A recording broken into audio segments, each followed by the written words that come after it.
Want to expand the reach of your content? Start a podcast. Feature industry experts on your show and leverage the influence and reach of your guests to grow your brand. Learn more at sweetfishmedia.com.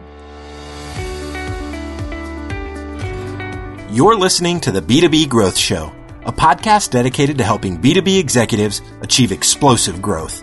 Whether you're looking for techniques and strategies or tools and resources, you've come to the right place.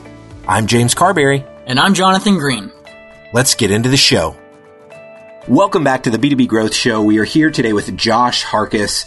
You probably recently heard an episode with Josh. He was featured in episode 301 of the podcast. And so if you heard his former episode, you know that he was the CEO of Huify at the time. He is now the director of channel at PandaDoc.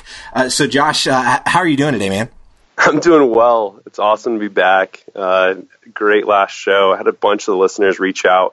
It's fun to get to know some of them.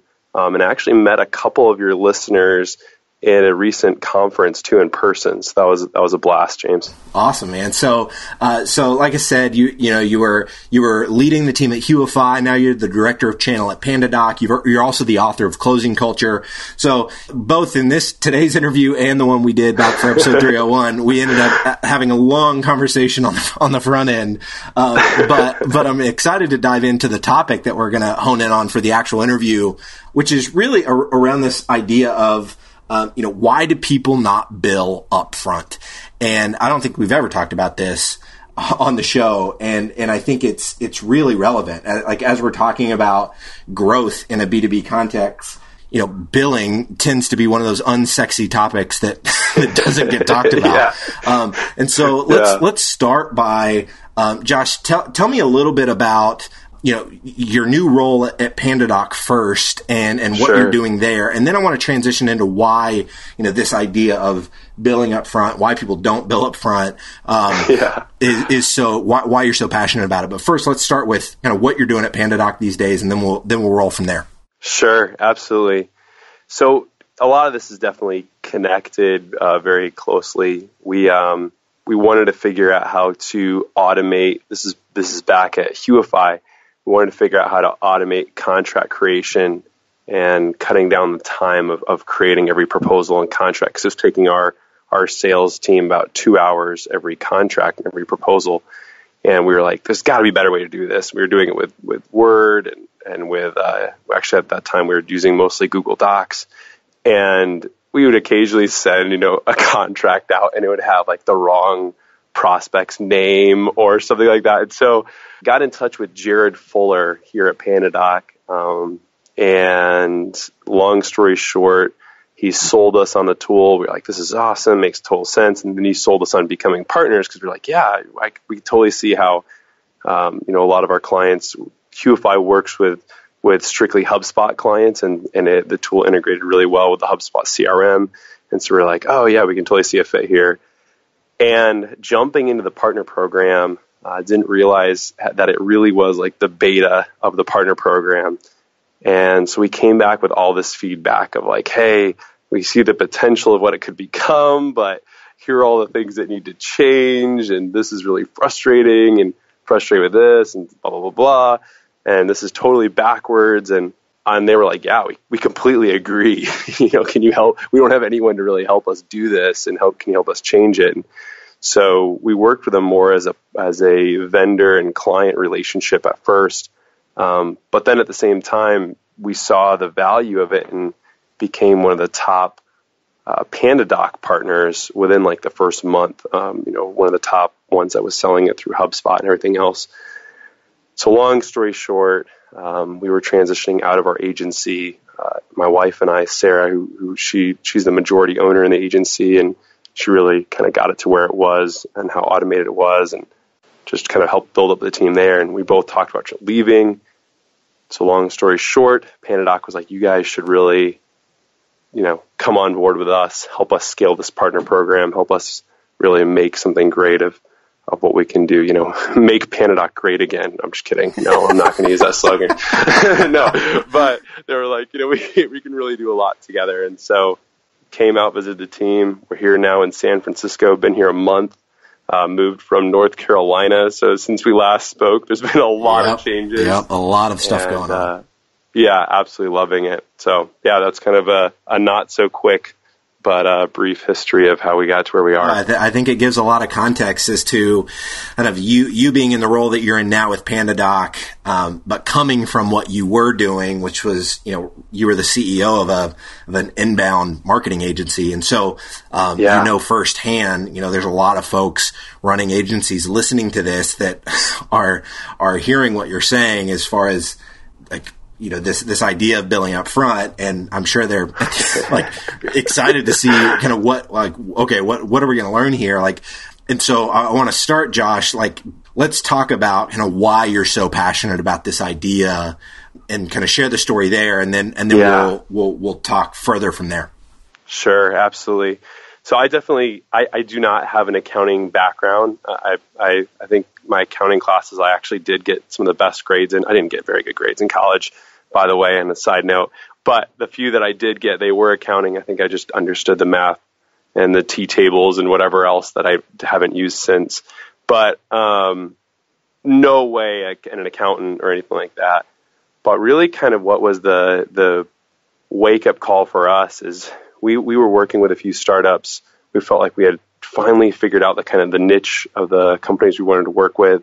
And we were sticking to strictly B2B SaaS companies and really enjoying that space. But working with a few of these companies and just getting behind in receivables. So we were doing great work, seeing awesome results, sending out, hey, still haven't gotten paid yet, waiting on that payment. And long story short, we got to a place where we were $50,000 in receivables. And it was kind of one of those things where we realized, if we had this money right now, we would have a whole awesome employee salary paid completely up front, because we had made our expenses. And so at that point, that money was going to be strictly profit. And, we had bootstrapped the company. We didn't raise capital. And so it was the first time where this was, I think, 2.5 years in is when this happened, that we realized like this could be our capital that we could start scaling up agency growth with if we had it. And we already earned the money. We just need to get paid. So brought on an accounting firm, and they were huge. Basically, the owner of that firm became like our virtual CFO, which if you don't have an accounting person in your company, and I don't mean just like your CPA who helps you make sure your taxes are okay at the end of the year. I mean someone who literally is helping you do your books. That is arguably the best decision we ever made at the agency. So I strongly suggest it. Of course, I can recommend ours if you want. They do work virtually and work with companies all over the world, mostly U.S., but yeah, more welcome to reach out at the end of the show. I'll give my contact info and all that. But so we started working with them, and one of the first things they did is they were like, look, you are killing yourself because you have these, net 30, net 60, even a couple net 90 day terms on your contracts. They're like, no more. You have to start billing up front because, and this was the thing that resonated the most with me. He goes, you guys aren't a lending company. You're a service-based agency that works off of a cash flow. Prince basically works off cash flow. And I was like, and that's when it finally dawned on me. I was like, you're so right. Like, we're basically doing all this hard work, lending them money and waiting to receive it and not getting any points on top of the money. We're not getting like interest for all this money we're lending them. And that company actually helped us get back $48,000. And it helped us really scale to the next level of where we were growing our agency. How long did it take to recoup that? It was really short. They had a really good process of basically getting a good lawyer in place and sending out letters that said, hey, pay or let's keep discussing this with someone in court. And did that negatively impact the relationship with the client because of the retainer nature of you want them coming back to you? Were you fearful of that ruining the ongoing relationship? Yeah, so that's a great question, because that was part of the initial part, was us discussing like, so they're not paying us. We keep sending letters. We're not receiving anything. What do we do? And one of these companies was actually it was backed by Shaq as well as some other investors, just like a random side note, which I was like, when I found out, I was like, what?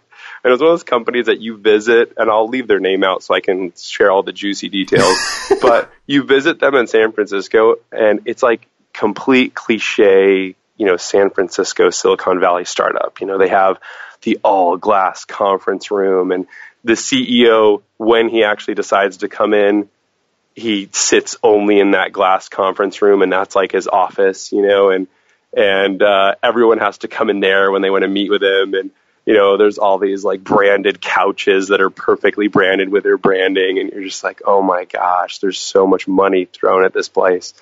Oh, wow. But yeah, long story short, my accountant and I just kind of did a little bit of thinking, and we were like, you know what? And my accountant was like, look, they're probably out of money, in all honesty. And so they kind of helped us walk that line of, first off, you guys need to stop doing services, and you need to tell like all of your clients that you're moving from this paying at the end of doing this to paying now up front.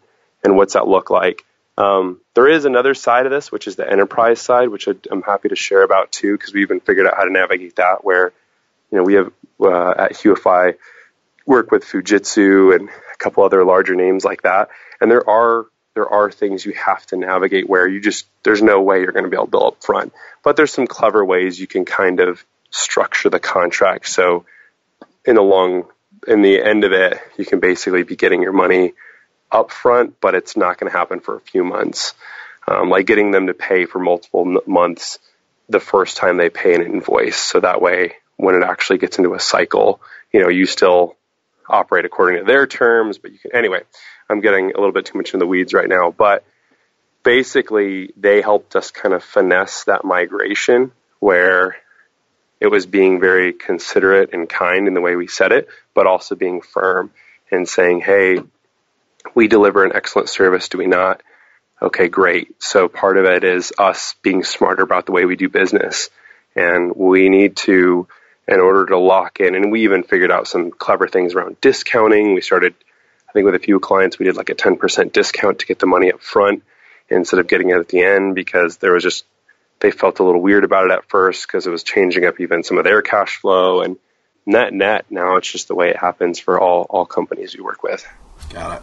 Okay, so when you guys made that change, what did it allow you guys to do after making the shift? It's like it's like the whole weight is off of your shoulders. I mean, honestly. So part of it was us agreeing that there was no way we would start a contract until we received payment. So if you think about it, like instead of you making all these calculated decisions and then waiting for this payday that was coming hopefully at the end of the month, and that's if you don't have, net terms, basically if it's like due upon receipt, as they say, instead of you waiting on that, you get paid up front, and it's like you're starting with a lump of cash to decide how you want to invest it for your client. And this is for, obviously, mostly for service-based companies. I'm pulling examples, but this can go for any example of any company, even SaaS. And now it's like they've already paid for it, so you can actually be really clever about the way you invest it, and you can build really good relationships with with other partners and other contractors and whatever, because you can start paying them up front, and now you've like bought their attention, so to speak. They're actually giving you preferred attention, even though you're not paying them any more than you would have been. It's just because you have cash on hand, it's easier to pay up front. So, forecasting, hiring, all of these things, it helped contribute more data that we were able to decide kind of how, basically what would be valuable, what wouldn't. Okay, we've got this cash on hand. How can we spend it? Okay, we've got taxes coming up. Should we start doing, quarterly tax payments? Well, we can now because we have this cash on hand. Things like that were a lot harder to decide just because we weren't receiving the money up front. Yeah. No. So when you say you're able to hire better, does that mean just the level of talent you're able to attract from a contractor because they know you're going to pay up front you attract better talent, or is there another angle to the hire better piece of what this shift did for you guys? Yeah, so it's fun, and even on our website, I think there's a few places where it says we're always hiring. And if we're really truthful with ourselves, it's more like we're always looking and hiring when needed, kind of a thing. When you add receivables on top of that, it's like you could find, let's say, a really good candidate, even for a full-time employment, and you wouldn't be able to pull the trigger because you're still waiting on receivables. So you're adding basically a barrier to, people aren't just necessarily like waiting around for awesome jobs and being like, oh no, it's cool. Like, you just get back to me whenever is a good time, company. Like, I'm just going to chill here with my family, and, we're totally sold out that whenever you tell us, we're going to jump on board. That typically isn't the case. It's typically like, hey, I have 2 months to find a new job, or I have 2 weeks to find a new job, or whatever else it is. So being able to pull the trigger helps you actually capture really good talent, because if they're that good, other people want them as well. And so for us to be able to give an offer letter, get that person in the door, get them working, we were actually able to hire better talent because we could pull the trigger faster than other companies that were probably waiting on those net 30, net 60, net 90 day billing cycles for payment. Yep. No, that makes so much sense. So I want to spend this last part, Josh, really drilling into how you guys actually went about making the change. Yeah. Talk to us about that. Sure. Absolutely. So we did talk about a few of those aspects, just to bring those up again, because they're so critical. Is you have to look at it from two sides, right? It's okay, we have existing relationships where we already have signed contracts. So how do we go about kind of migrating them, so to speak, to the new way of us doing business without losing that existing business? And if you're doing good work, don't be scared to ask. That's, I think, one of the biggest things. And the same goes even in the sales process. I think a lot of it comes down to people are scared to ask, or scared to even go as far as demand. But if you're worth it, demand it, and that's really what it comes down to, even for our sales team, because they'll come into that discussion and people will go, whoa, so we're going to be paying up front for this every month. And they'll be like, yep. And then they'll go, well, we don't want to do that. We want to pay, upon receiving the services, or we want to pay, well, we only work with vendors that do net 30. And we'll go, okay, that's fine. We're just going to go ahead and add 20% to this contract for the lending fee. And they'll go, wait, I'm sorry. And we'll go, no. I mean, we're lending you that money for this, and this is a fairly big contract. And so, typically what we charge for lending fees, because we're not a lender, and so it's something that we don't do, we typically charge anywhere between 10 to 20%. And they'll go, whoa, we'll stick with the terms that you have here. And if they ask why, you go, sure, I'd be happy to share why. It's going to cost a lot more for vendors. We're going to have to, when we bring in the right contractors, when we bring in the right employees, because we don't have that money on hand, we have to pay from our pockets, which means we're going to be a little bit more careful and a little bit slower to pull the trigger, because what if you guys decide that you don't want to pay, or what if you guys decide that, we actually are waiting on something else to pay this contract, versus if we have that money on hand, it's guaranteed and we know exactly how much we can allocate. And I tell you what, it works so well. So that's more, you're happy to talk to me anytime about sales strategies and how to pitch that and how to structure that. But really, at the end of the day, it comes down to, are you confident enough in what you're selling, either as a service or as a product, that you can basically say, no, this is what I'm worth. You need to pay me what I'm worth, including my payment terms. So that's part of it. The other part is like, don't make it an issue unless it has to be. And what I mean by that is the way you structure your contract is actually pretty critical here. Because if there's any like waffling in the language, or if there's any kind of confusion in the way it says, it's going to invite more discussion where there maybe didn't need to be discussion. A lot of times now we have contracts where people don't even mention it. It's just like, okay, great. So you guys get paid up front. Okay, cool. This happens. And that makes total sense. And part of that actually was us moving to a platform like PandaDoc, because not only did we save on the contract creation time and all that. And not only do we get all the other benefits of visibility and all that, but really it came down to we can get them to e-sign and pay while we're on the phone with them. And that was so critical because you could answer any questions, including even with like a billing department or whatever. You could just say, hey, you know what? I'm going to stay on the phone while you sign that contract. And if you want, let's just go ahead and patch in your account person so we can make sure you really do get started on the date that you want to get started on. Or, you get your, if it's a software sale, you get your licenses set up and we can start doing onboarding right now. Or whatever the value add that you have that kind of helps them get started. But being able to do that helped so much because there's no confusion. And the way it's set up with PandaDoc is you can even, right now they have a Stripe integration, and so you could actually receive payment completely through the thing, because if it was someone who wanted to use a company credit card, they could, and which we're seeing a lot more of nowadays. Awesome, man. So it's a topic that needs to be talked about more, particularly for agency owner. I mean, I'm running an agency myself, and like as you're talking through this stuff, I'm going, oh my gosh, this makes so much sense. So I think this is going to resonate in a big way with a lot of the folks listening to this, Josh.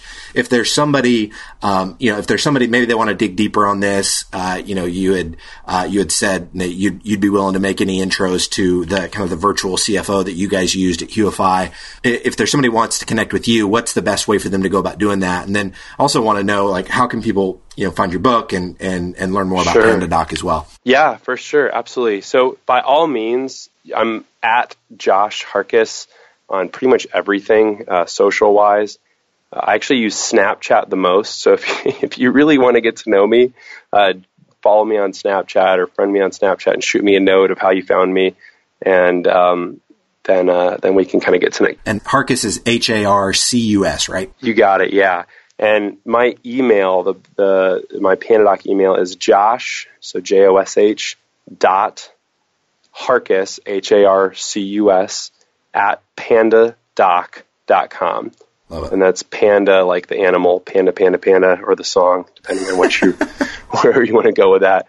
And there's actually one of the things I talked to my team about is, if you want to do a contract evaluation where you get a person we look at thousands of contracts every day, and we know what the best contracts look like and how the best ones that perform and all that. Just go to bit.ly, so bit.ly, hug panda, all lowercase. Love it. And there's an offer there that you can fill out. So bit.ly/hug